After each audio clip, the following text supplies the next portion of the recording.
നമസ്കാരം. ഹോർമൂസ് കടലിടുക്കിൽ ഇന്ത്യൻ കപ്പലുകൾക്ക് നേരെ കഴിഞ്ഞ രാത്രിയിൽ ആക്രമണം നടത്തിയത് ഇറാനാണ് എന്ന ആരോപണവുമായി രംഗത്തെത്തിയിരിക്കുകയാണ് മറ്റാരുമല്ല US പ്രസിഡന്റ് ഡൊണാൾഡ് ട്രംപ്. ആക്രമണത്തിൽ ഇന്ത്യ അമേരിക്കൻ നയതന്ത്രജ്ഞരെ 2 തവണ വിളിച്ചു വരുത്തി കടുത്ത പ്രതിഷേധം അറിയിച്ചതിന് പിന്നാലെയായിരുന്നു ട്രംപ് പ്രതികരണവുമായി എത്തിയത്. കരാറിലുള്ളതായി ഇറാൻ പ്രചരിപ്പിക്കുന്നവയൊന്നും യാഥാർത്ഥ്യവുമായി പൊരുത്തപ്പെടുന്നതല്ല എന്നും അവാസ്തവമായ കാര്യങ്ങളാണ് പ്രചരിപ്പിക്കുന്നത്. എന്തായാലും ഹോർമൂസ് കടലിടുക്ക് കടക്കുകയായിരുന്ന ഇന്ത്യൻ കപ്പലുകൾക്കു നേരെ നടത്തിയ ഡ്രോൺ ആക്രമണം ലക്ഷ്യം കണ്ടില്ലെന്നും നടപടി അംഗീകരിക്കാനാകില്ല എന്നായിരുന്നു ട്രംപ് ട്രൂത്ത് സോഷ്യലിൽ കുറിച്ചത്. കഴിഞ്ഞ 4 ദിവസത്തിനിടെ ഇന്ത്യൻ നാവികരടങ്ങിയ 3 കപ്പലുകളാണ് ആക്രമിക്കപ്പെട്ടത്. ഒമാൻ തീരത്ത് വെച്ച് US നാവികസേനയുടെ മിസൈലേറ്റ് തീപിടിച്ച ഒരു ചരക്കു കപ്പലിൽ നിന്നും 3 ഇന്ത്യൻ നാവികരെ കാണാതായിരുന്നു. ഇവർ മരിച്ചതായി പിന്നീട് വിവരം ലഭിച്ചു. ഇതിനു പിന്നാലെ US നയതന്ത്രജ്ഞനെ ഇന്ത്യ വിളിച്ചു വരുത്തുകയും ചെയ്തു. വ്യാഴാഴ്ചയും ആക്രമണമുണ്ടായി എന്ന് ചൂണ്ടിക്കാട്ടി US സ്ഥാനപതി കാര്യാലയത്തിന്റെ ചുമതലയുള്ള ജെയ്സൺ മിക്സിനെ വിദേശകാര്യ മന്ത്രാലയം ഇന്ന് വീണ്ടും വിളിച്ചു വരുത്തിയിരുന്നു. ഏതായാലും ഒമാൻ ഉൾക്കടലിൽ ഇന്ത്യൻ നാവികരുമായി യാത്ര ചെയ്യുന്ന ചരക്ക് കപ്പലുകൾക്ക് നേരെയുണ്ടായ US നാവികസേനയുടെ തുടർച്ചയായ ആക്രമണങ്ങൾ അദ്ദേഹത്തോട് ശക്തമായി പ്രതിഷേധം അറിയിച്ചു. പിന്നാലെയാണ്, അതായത് ഈ പ്രതിഷേധം വിദേശകാര്യ മന്ത്രാലയം അറിയിച്ചതിന് പിന്നാലെയാണ് ഇറാനാണ് ഇന്ത്യൻ കപ്പലുകൾക്കു നേരെ ആക്രമണം നടത്തിയത് എന്ന വാദവുമായി ട്രംപ് എത്തിയത്. എന്തായാലും സമാധാന കരാർ സംബന്ധിച്ച ഇറാൻ തെറ്റായ പ്രചരണം നടത്തുന്നുവെന്നും ആരോപിച്ച പോസ്റ്റിലാണ് ട്രംപ് ഇന്ത്യൻ കപ്പലുകൾക്ക് നേരെയുള്ള ആക്രമണം ചൂണ്ടിക്കാട്ടിയിരിക്കുന്നത്.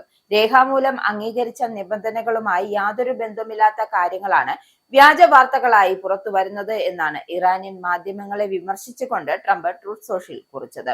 എന്തായാലും ഇറാന്റെ ആസ്തികൾ വിട്ടുകിട്ടും, ഹോർമൂസ് ഇറാന്റെ നിയന്ത്രണത്തിൽ തന്നെയാകും തുടങ്ങിയ റിപ്പോർട്ടുകൾ കരാറുമായി ബന്ധമില്ല എന്നായിരുന്നു ട്രംപിന്റെ വിശദീകരണം. അതേസമയം കരാറിനോട് അടുത്തെത്തിയിട്ടുണ്ട് എന്ന സൂചനയും ഇറാൻ വിദേശകാര്യമന്ത്രി അബ്ബാസ് അരാജി വ്യക്തമാക്കുന്നുണ്ട്. ഇസ്ലാമാബാദ് ധാരണാപത്രം മുമ്പൊരിക്കലും ഇത്രയും അടുത്തു വന്നിട്ടില്ല എന്നും ഇതിന്റെ അന്തിമ രൂപം പുറത്താകുന്നത് വരെ മാധ്യമങ്ങൾ ഇതിന്റെ ഉള്ളടക്കത്തെക്കുറിച്ച് ഊഹാപോഹങ്ങൾ പ്രചരിപ്പിക്കുന്നത് ഒഴിവാക്കണം എന്നാണ് അവരുടെ ആവശ്യം. ഞങ്ങളുടെ ഉത്തരവാദിത്വത്തോടെയും സുതാര്യവുമായ സമീപനത്തിന് അനുസൃതമായി എല്ലാ വിശദാംശങ്ങളും യഥാസമയം പൊതുജനങ്ങളുമായി പങ്കുവയ്ക്കും എന്നാണ് ഇറാൻ വിദേശകാര്യ മന്ത്രാലയം വ്യക്തമാക്കിയിരിക്കുന്നത്. അമേരിക്കൻ മിസൈൽ ആക്രമണത്തിൽ 3 ഇന്ത്യൻ നാവികസേന കൊല്ലപ്പെട്ടതിന്റെ ഞെട്ടലാണ് എന്തായാലും രാജ്യം. ഇതിനിടയിലാണ് കാര്യങ്ങൾ കൂടുതൽ സങ്കീർണമാക്കിക്കൊണ്ട് ട്രംപിന്റെ പ്രസ്താവന എത്തിയത്. അമേരിക്കൻ സൈനിക നടപടിയിൽ ഇന്ത്യ പ്രതിഷേധം ഘടിപ്പിച്ചതിന് പിന്നാലെയായിരുന്നു ഇന്ത്യൻ കപ്പലുകൾക്ക് നേരെ ഇറാൻ ഡ്രോൺ ആക്രമണം നടത്തിയെന്ന ഗുരുതരമായ ആരോപണവുമായി രംഗത്തെത്തിയത്.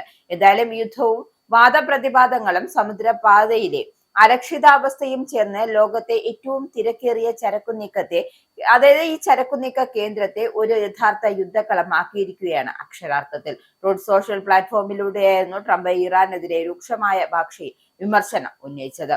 ഹോർമൂസ് കടലിടുക്കിലൂടെ സഞ്ചരിച്ച ഇന്ത്യൻ കപ്പലുകൾക്ക് നേരെ ഇറാൻ നടത്തിയ ഡ്രോൺ ആക്രമണം തികച്ചും അസ്വീകാര്യമാണ് എന്നും അവർ ഉടൻ തന്നെ തങ്ങളുടെ രീതികൾ മാറ്റണമെന്നായിരുന്നു ട്രംപിന്റെ വക മുന്നറിയിപ്പ്. ഇറാനുമായി ഒപ്പിട്ട കരാറുകൾ തെറ്റാണെന്നും അവരെ ഒട്ടും വിശ്വസിക്കാൻ കഴിയില്ല എന്നാണ് ട്രംപിന്റെ മറ്റൊരു ആരോപണം. എന്തായാലും ഈ ആക്രമണത്തെ പൂർണ്ണമായും പരാജയപ്പെടുത്തിയതായും അദ്ദേഹം അവകാശപ്പെടുന്നുണ്ട്. ഇന്ത്യൻ നാവികരുടെ മരണത്തിൽ ട്രംപ് ഇതുവരെയും ഔദ്യോഗികമായി ഖേദം പ്രകടിപ്പിക്കുകയോ പ്രതികരിക്കുകയോ ചെയ്തിട്ടില്ല എന്ന കാര്യം ശ്രദ്ധേയമാണ്. കഴിഞ്ഞ 4 ദിവസത്തിനിടെ ഗൾഫ് ഓഫ് ഒമാനിൽ ഇന്ത്യൻ ജീവനക്കാരുള്ള 3 കപ്പലുകളാണ് ആക്രമണത്തിന് ഇരയായത്. പലാവോ പതാകയേന്തിയ സെറ്റബെല്ലോ എന്ന എണ്ണക്കപ്പലിന് നേരെ അമേരിക്ക നടത്തിയ മിസൈൽ ആക്രമണത്തിലാണ് 3 ഇന്ത്യക്കാർ കൊല്ലപ്പെട്ടത്. ഇതിന് തൊട്ടു പിന്നാലെയാണ് ജൂൺ 8-ന് 24 ഇന്ത്യക്കാരുണ്ടായിരുന്ന മാരിവെക്സ് എന്ന കപ്പലും ആക്രമിക്കപ്പെട്ടത്.